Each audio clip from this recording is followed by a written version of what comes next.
The air inside the B-25 Mitchell bomber smelled of aviation fuel and sweat.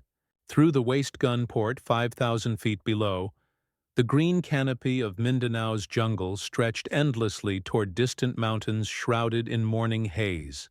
It was August 9, 1945, and seated at that window, wearing the uniform of the Imperial Japanese Army, Second Lieutenant Minoru Wada pressed a headset against his ear and scanned the terrain for landmarks only he could recognize. Behind him sat an American interpreter. Around him, Marine aviators prepared to drop 22,000 pounds of high explosives on targets Wada himself was about to identify. His own headquarters, his own countrymen, his own division. In a war defined by codes of honor that demanded death before surrender, Wada had chosen something far more complicated than either. He had chosen to end the killing, even if it meant becoming a ghost in the eyes of his own nation. But to understand how an officer born into privilege, educated at Tokyo's most prestigious institutions, and bound by centuries of warrior tradition came to sit in that bomber, we must go back to a world that no longer exists. A world where duty meant everything, and where one man's crisis of conscience would rewrite the final chapter of the Pacific War on a forgotten island most Americans had never heard of. Minoru Wada's story begins not in Japan, but in America. Born on American soil in the early 1920s to a family of considerable standing, his father reportedly a high-ranking naval officer. In the Imperial Japanese Navy, Wada was part of a unique generation known as Kibei, American citizens sent back to Japan for their education. This wasn't unusual. Thousands of Japanese-American families believed their children needed to understand their heritage, to master the language, to absorb the culture that their parents had carried across the Pacific. For families of status, it was almost expected. Young Minoru would study in Japan, learn what it meant to be Japanese, and then return to America, bridging two worlds. That was the plan. History had other ideas. Wada enrolled at the University of Tokyo, one of the empire's most elite institutions, where the sons of generals and industrialists walked the same corridors. He was intelligent, serious-minded, a young man who asked difficult questions even when the answers were uncomfortable. After university, he attended the Kyushu Military Academy, following a path that many young men of his social class were expected to walk. Japan in the late 1930s was a nation intoxicated by military expansion, drunk on victories in Manchuria and China, convinced of its destiny to rule Asia. The propaganda was everywhere, in the newspapers, in the schools, in the very air people breathed. The old guard, the admirals and generals who had spent their lives preparing for a great war, now saw their moment arriving. They spoke of Bushido, of honor, of Japan's divine mission, and the young men believed them, because what else could they do? But Minoru Wada was different. Perhaps it was his American birth, that fragment of his identity that never quite fit the mold. Perhaps it was something in his character, a skepticism that survived even the intense indoctrination of military academy. Or perhaps, as he would later claim, he simply paid attention to what the old warriors weren't saying. That a war with the United States was madness, that Japan's industrial capacity couldn't match America's, that all the talk of spirit and honor couldn't stop an enemy that could produce more ships, more planes, more everything than Japan could ever dream of.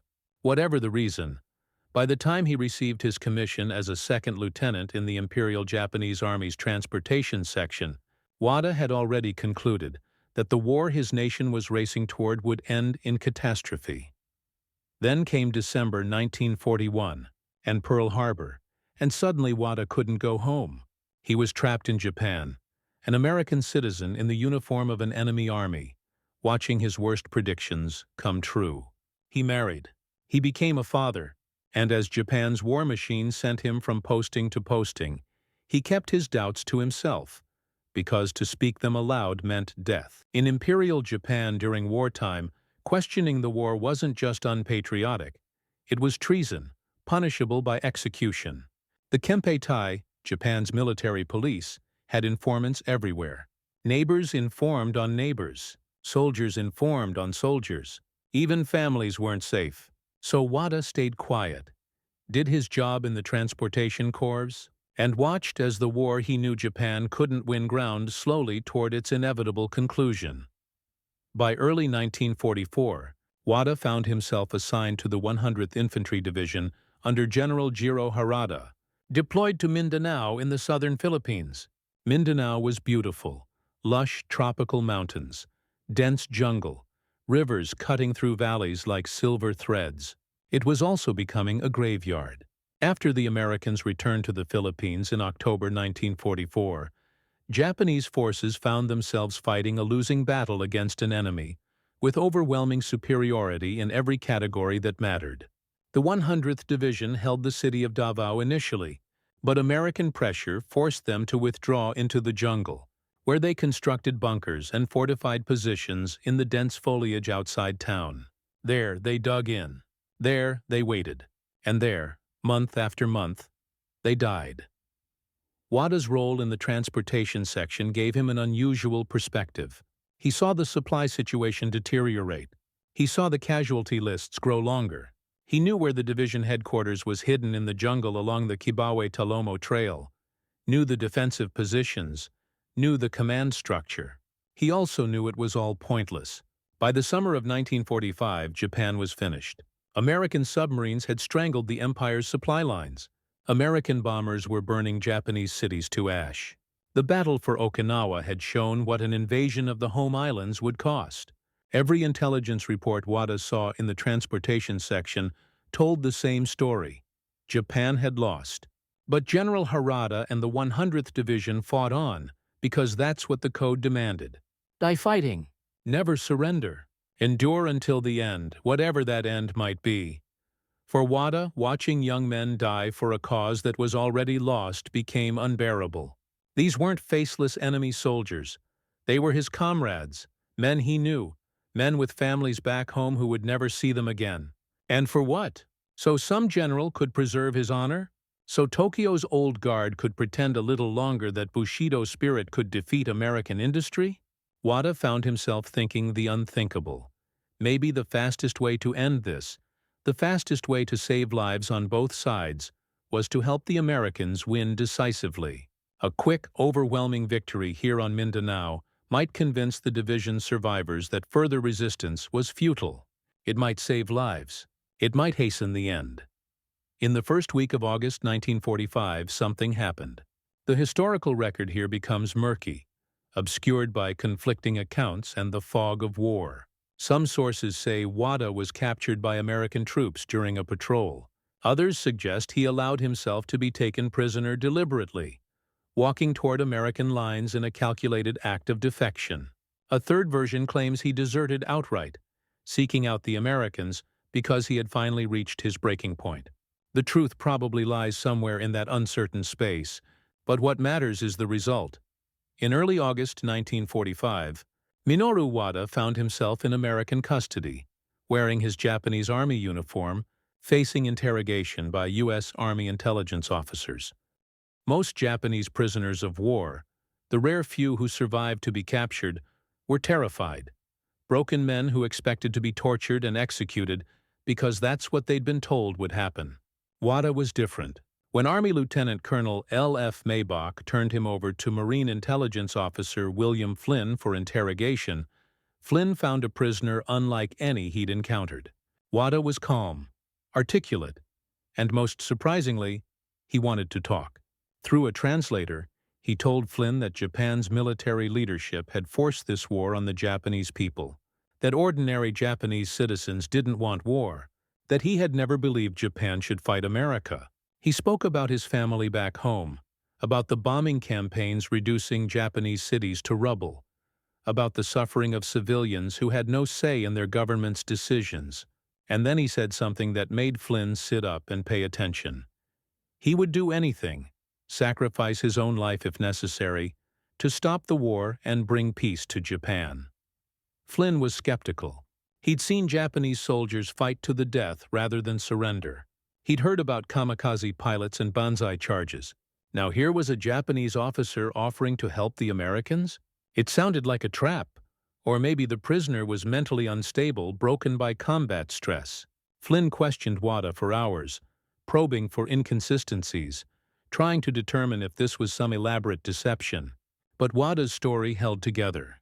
His knowledge of the 100th Division's positions checked out against intelligence the Marines had already gathered. His explanation of Japanese defensive strategy made tactical sense, and there was something in the man's eyes, a deep weariness that seemed genuine. Flynn made a decision. He asked Wada a question. Did he know where General Harada's headquarters was hidden? Wada knew.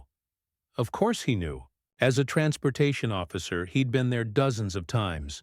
It was carved into the jungle along the Kibawe-Talomo Trail, camouflaged under the dense tropical canopy, invisible from the air. The Americans had been trying to locate it for weeks without success. Wada could point it out on a map, describe the defensive positions, even estimate how many troops were stationed there. Flynn presented an option. Would Wada be willing to guide an American airstrike to the headquarters? It would mean personally directing bombers to kill men he had served alongside.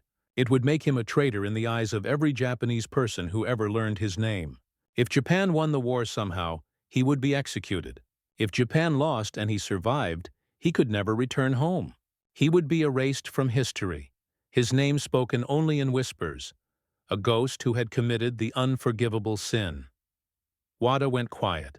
For hours, sources say, he wrestled with the decision.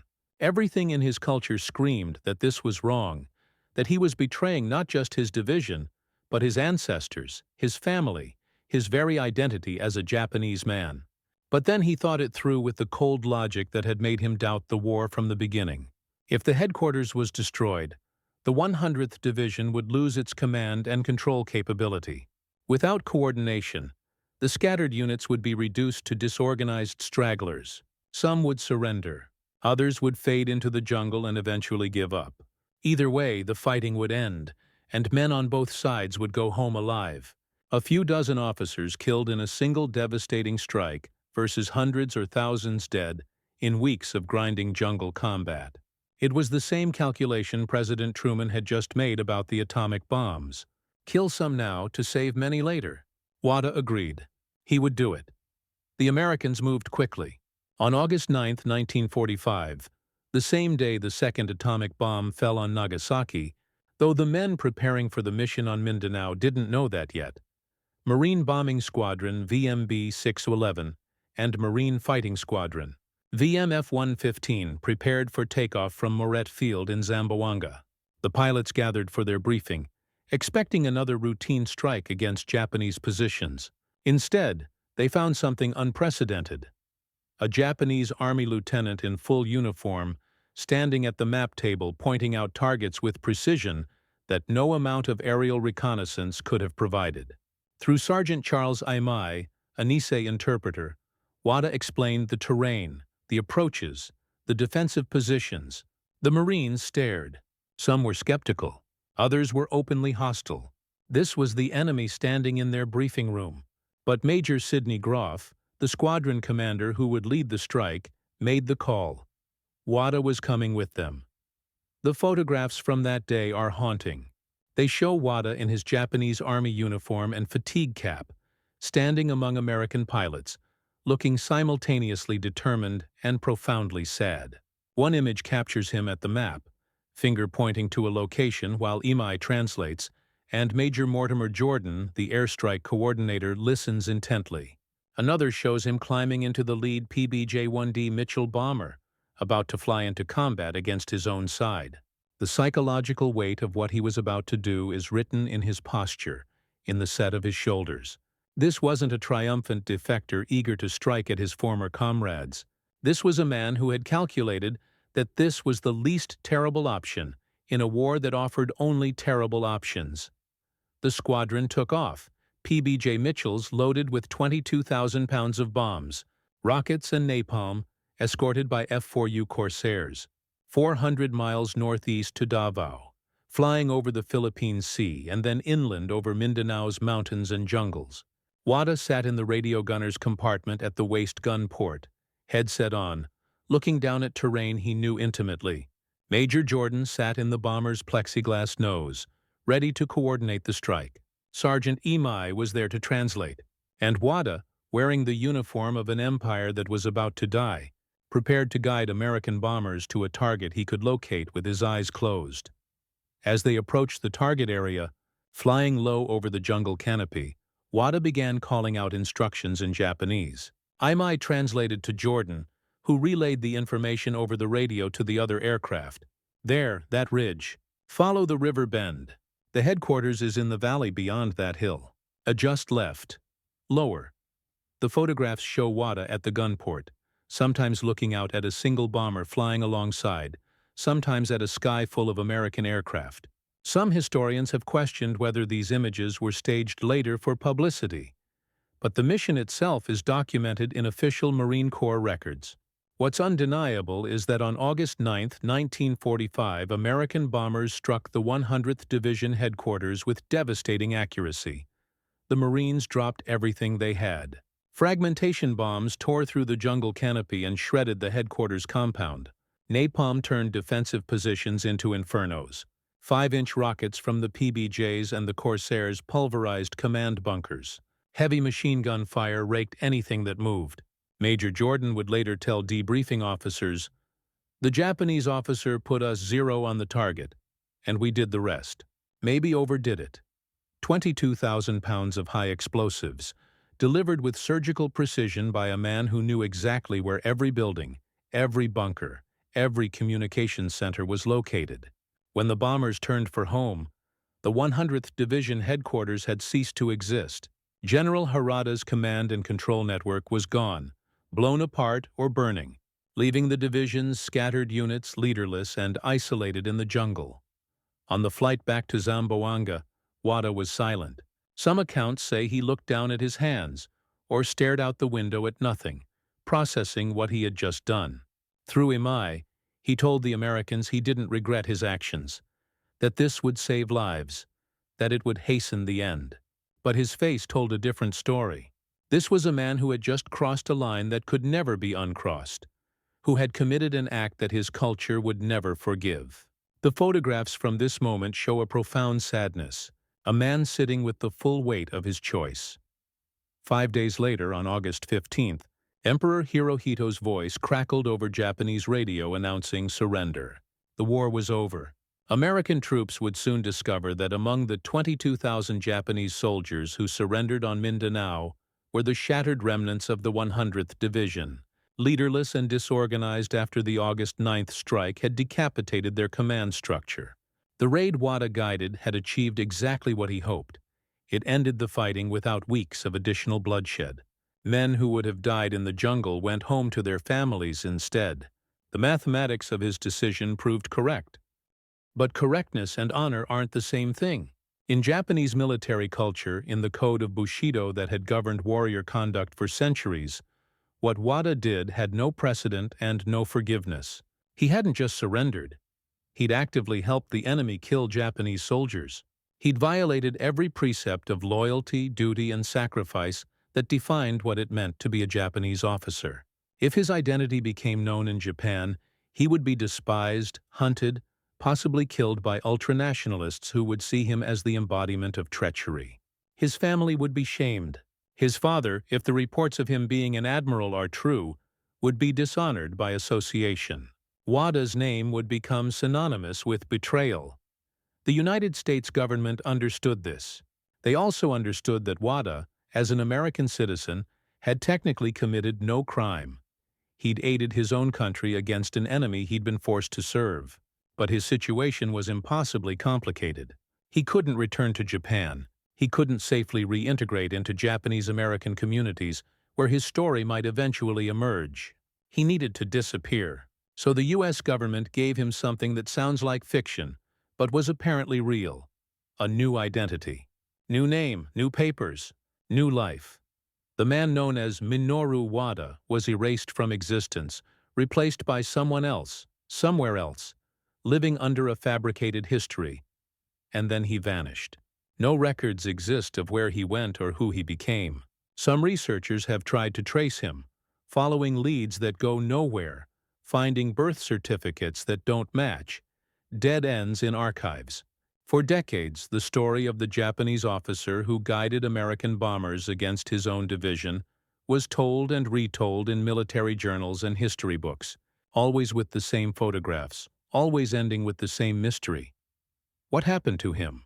Did he live a quiet life in America under his assumed name? Did he start a new family? Did he ever tell anyone who he really was? Or did he carry the secret to his grave, forever isolated by the choice he made on August 9, 1945? In Japan, the story took on an even stranger dimension. Because Wada disappeared so completely, because no records confirmed his existence in the post-war world, some in Japan began to question whether he'd existed at all. Was he real, or was he propaganda, a creation of American psychological warfare meant to demoralize Japanese troops? The photographs existed, the mission was documented, but the man himself had become a ghost, present in the historical record but absent from the living world. In Japanese military circles and among historians trying to piece together the final days of the Pacific War, Wada's name was spoken rarely and never loudly. He represented something Japanese culture had no framework to process.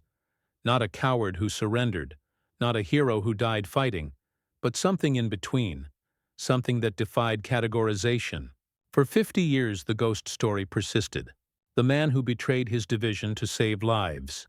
The officer who disappeared. The traitor who was right. What makes Wada's story so powerful isn't the drama of the bombing raid, though that's compelling enough.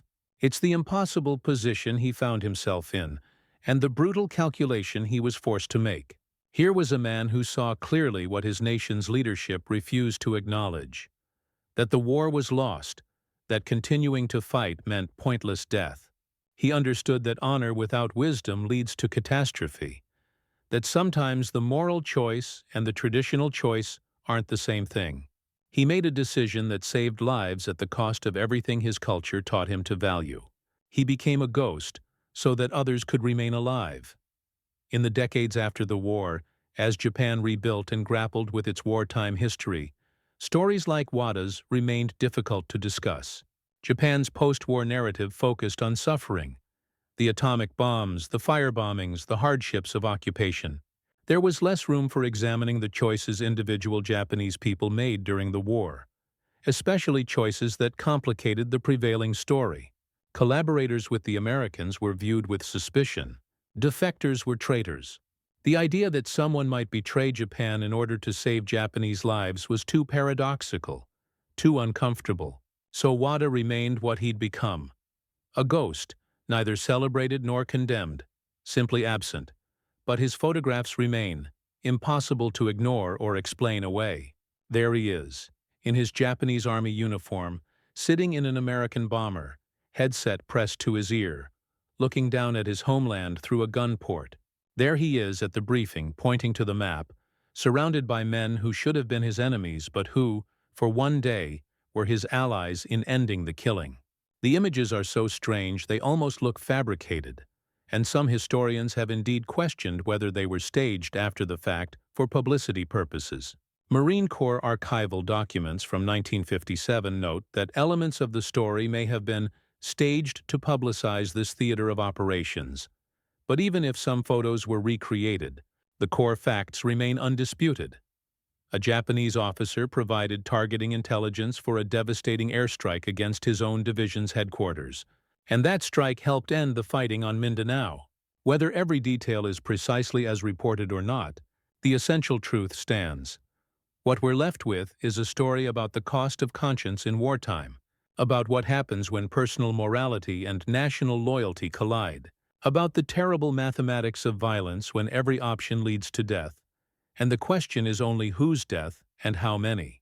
Wada wasn't a simple hero and he wasn't a simple traitor. He was a man caught between two nations, neither of which would fully claim him, who made a choice he believed would cause the least suffering even though it would destroy his own identity in the process. He traded his name, his history, his entire existence for the possibility that some soldiers, Japanese and American both, might survive a war that should have ended months earlier. In the final accounting, Minoru Wada's ghost haunts both nations. For Japan, he represents the uncomfortable truth that not everyone believed in the Holy War, that some Japanese people saw the catastrophe coming and felt trapped by the machinery they couldn't stop. For America, he represents the moral complexity of a war the United States remembers as straightforwardly righteous. A reminder that even in the good war, individual stories could be devastatingly complicated. His choice saved lives. His choice also erased him. Both things are true, and there's no resolving that contradiction. Somewhere, the man who was Minoru Wada may have lived out his years under a different name, carrying a secret that would have been impossible to explain.